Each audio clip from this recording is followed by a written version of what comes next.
Hi everyone, मैं हूं गौरव और बंसल अलीगढ़ के चैनल पर आपका स्वागत है। यहां पर हम लोग आज आपको बताने वाले हैं मैथ्स की कुछ इंपॉर्टेंट बातें, मैथ्स की कुछ ऐसी ट्रिक्स जो हमारा जेईई मेंस में, जेईई एडवांस में टाइम बचा सकती हैं। जैसे जब हमारे पास, मैं यहां बात करने वाला हूं फंक्शन चैप्टर की।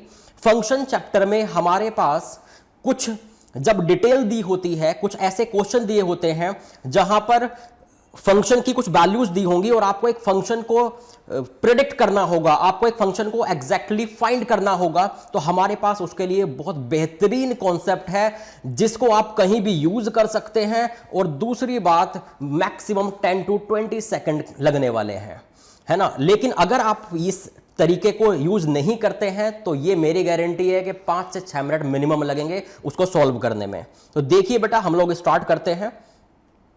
यहां ये हमें दिया हुआ है एक फंक्शन, ये हमारे पास आपके सामने एक क्वेश्चन है। इस टाइप के क्वेश्चन अक्सर आते रहे हैं, आपको काफी बुक्स में ये मिलेंगे। आपको ध्यान होगा, जैसे ये एक पॉलिनोमियल फंक्शन मुझे दिया हुआ है px, p1 दिया हुआ है, p2 की वैल्यू दी हुई है, p3 की वैल्यू दी हुई है, p4 की वैल्यू दी हुई है, p5 की वैल्यू मुझे दी हुई है, p6 की वैल्यू मुझे दी हुई है। तो देखें, जब फंक्शन की कुछ पॉइंट्स पर वैल्यू दी होती है और फंक्शन को प्रेडिक्ट करना होता है और फंक्शन हमारा पॉलिनोमियल फंक्शन होता है, तो कैसे हम इसको बहुत कम टाइम में यूज कर सकते हैं। देखिए, आप टाइम स्टार्ट कर लीजिए और देखते रहिए। मुझे दिया हुआ था यहां पर p1 equal to 1, p2 equal to 2, p3 equal to 3, p4 equal to 4। क्या आपको देखने में ये फीलिंग आ रही है कि इफेक्टिव वैल्यू जो इस फंक्शन की है, 1 इनपुट देने पर, 2 इनपुट देने पर, 3 इनपुट देने पर जो इफेक्टिव वैल्यू आपको दिख रही है वो खुद ही है x। जो x आप इनपुट दे रहे हैं वही x आपको आउटपुट में मिल रहा है। तो इसका मतलब यह हुआ कि हमारे पास जो इफेक्टिव वैल्यू है इस फंक्शन की, effective value of this function, क्या मैं fx इक्वल टू x बोल सकता हूं? कब?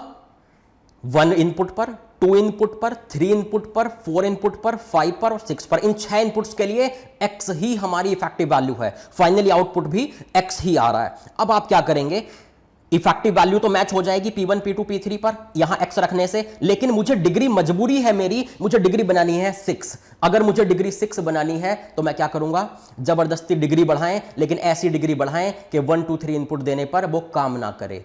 चलिए एक पॉलिनोमियल लिखते हैं, x माइनस 1, x माइनस 2। जो इनपुट्स इसने दिए हैं 1, 2, 3, 4, 5, जिन पर वैल्यू दी हुई थी, मैं उन्हीं को x माइनस करके लिख दिया। x माइनस 4 यहां लिख देता हूं मैं, इंटू x माइनस 5 एंड बेटा x माइनस 6। ये प्लस अपना अलग से रह गया हमारे पास।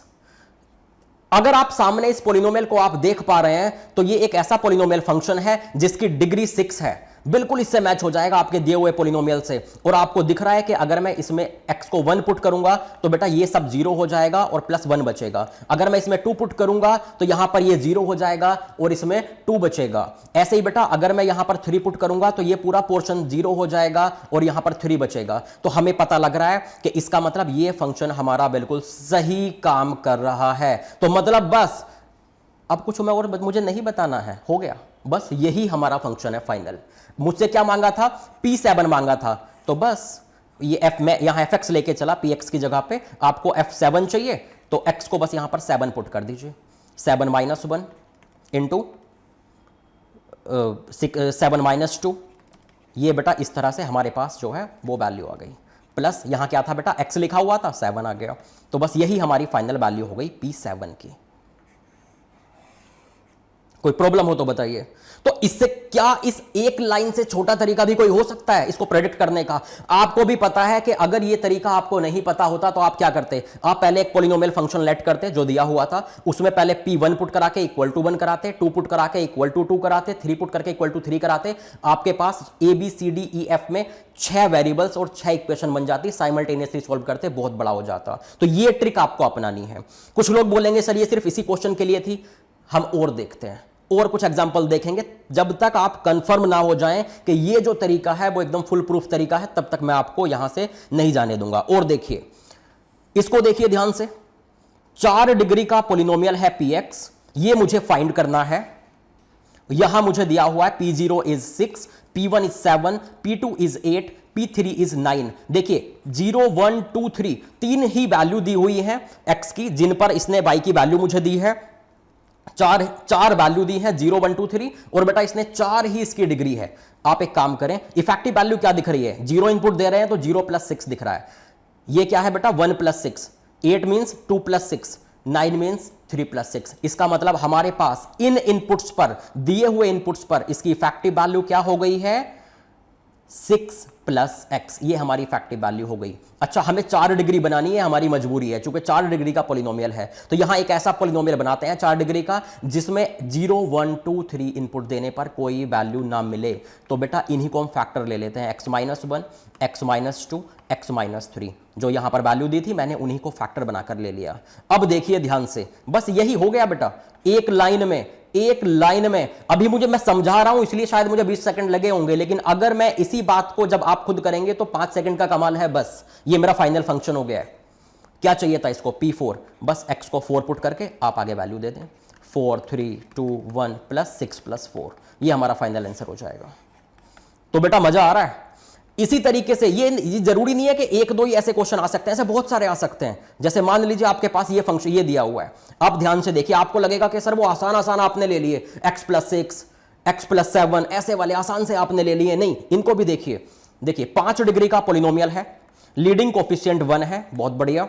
यहां f1 is 8, f2 is 27, f3 is 64। बेटा 5 डिग्री का है और 5 ही इनपुट पर मुझे वैल्यू दी हुई है। बिल्कुल वही करना है आपको। देखिए क्या करेंगे, मुझे ये बताइए इफेक्टिव वैल्यू क्या है। 1 इनपुट देने पर 2 का क्यूब है, 2 इनपुट देने पर 3 क्यूब आ रहा है, 3 इनपुट देने पर 4 क्यूब आ रहा है। इसका मतलब यह है कि इफेक्टिव वैल्यू है x + 1 का क्यूब। ये इफेक्टिव वैल्यू दे रहा है इन इनपुट्स के लिए, इन 5 इनपुट्स के लिए। मैं बाकी की बात नहीं कर रहा, आप ये मत करना कि बाकी इनपुट्स पे भी कभी सीधे ऐसे लिख दें, नहीं, इन 5 इनपुट्स पर सिर्फ यही वैल्यू है। अब देखिए आगे, तो लेकिन मुझे डिग्री तो मेरी मजबूरी है बेटा 5 बनानी है, लीडिंग कोफिशिएंट मुझे 1 रखना है, तो चलिए 1 का इंटू करा दीजिए। डिग्री 5 बनानी है और इन इनपुट को देकर कोई फर्क भी नहीं पड़ना चाहिए, बना दीजिए। इन्हीं को फैक्टर बनाकर लिख दीजिए। 1 इनपुट दिया था x - 1, 2 भी इनपुट दिया था x - 2, x - 3, x - 4 and x - 5। बस हो गया बेटा, हो गया। यही हमारा फंक्शन आ गया, एक लाइन में फंक्शन आ गया। क्या इससे बेहतरीन कोई तरीका हो सकता है बेटा? बिल्कुल नहीं। और ये तो बहुत छोटी चीजें हैं बेटा, ये बहुत छोटी चीजें हैं। ऐसे हमारे पास इतने तरीके हैं, यही इन्हीं ट्रिक्स की वजह से, इन्हीं कॉन्सेप्ट्स की वजह से हम आज तक रैंक देते आ रहे हैं, क्योंकि इन्हीं को लेकर के जब बच्चे एग्जाम में बैठते हैं टाइम बहुत बच जाता है। उसी टाइम बचता है तभी हम सारे क्वेश्चन अच्छे से कवर कर पाते हैं और एक अच्छा रिजल्ट दे पाते हैं बेटा। ठीक है, तो इस क्वेश्चन की बात करें, px आपका आ चुका है। यहां मुझे क्या चाहिए था, p6 चाहिए था, f6 बोलो या p6 बोलो। बस x को यहां 6 पुट कर देंगे इस पूरे फंक्शन में, आपके पास p6 आ जाएगा और उसको आप यहां पर वापस पुट कर सकते हैं। तो बेटा ये थी हमारी ट्रिक्स। और भी कुछ क्वेश्चन है, जैसे ये क्वेश्चन है, आप इसको आप जो है आराम से ट्राई कीजिएगा। इसमें क्या है देखिए, 4 डिग्री है, ये थोड़ा सा डिफरेंट है, 4 डिग्री है और आपको वैल्यू दी है सिर्फ 3, 1 2 3 इनपुट दे करके। तो बेटा इन पर इफेक्टिव वैल्यू क्या हुई, x। इन पर इफेक्टिव वैल्यू क्या हुई, x। जो इनपुट दे रहे हैं वही आउटपुट। लेकिन मेरे पास इस बार कितने हैं बेटा, मेरे पास इस बार सिर्फ 3 इनपुट दिए गए, लेकिन डिग्री 4 है। तो क्यों ना हम एक काम करें, अगर हमारे पास डिग्री 4 है, क्यों ना हम एक काम करें बेटा, इसके इनटू में एक एक्स्ट्रा फैक्टर खुद ही मल्टीप्लाई कर दें। अब डिग्री 4 हो गई, आप इसको लेट कर लें। क्या इसने लीडिंग कोफिशिएंट 1 बोला था, ठीक है। इसका मतलब इस तरह से लेट करें। तो जब कम वैल्यूज दे, डिग्री ज्यादा दे, तब आपको ऐसे एक एक्स्ट्रा फैक्टर मल्टीप्लाई कर देना है। ये मेरा px हो गया। बेटा आप बोलेंगे अल्फा कहां से लाएंगे, अल्फा की जरूरत नहीं पड़ेगी। इस क्वेश्चन में जैसे f - 2, f6, f0, f4 मांगा है, आप x को -2 6 0 4 पुट करें। इन सब की जब वैल्यू पुट करेंगे, अल्फा खुद ही कट के खत्म हो जाएगा। ठीक है बेटा, तो ये बहुत शानदार कॉन्सेप्ट है, इसको आप अच्छे से देखें। और भी मैं कॉन्सेप्ट बताऊंगा अगले वीडियोस में, बहुत शानदार वाले, फंक्शन वाले, जो ये शायद कहीं समझने बैठेंगे तो शायद कोई बुक ना लिख पाए। अच्छा, तो ये हुई, हम लोग बंसल के चैनल पर ऐसे एडिशनल जो है कॉन्सेप्ट्स आपको बताते रहेंगे जो आपके टाइम बचाएंगे। अब क्या बात है बेटा, अब मैं आपको एक और जानकारी देना चाहूंगा बंसल अलीगढ़ की तरफ से। हम लोग ये कॉन्सेप्ट्स के जो हम लोग रिजल्ट्स देते आ रहे हैं, इन्हीं को देखते हुए हमारे पास काफी सारे बैचेज हर साल बनते हैं।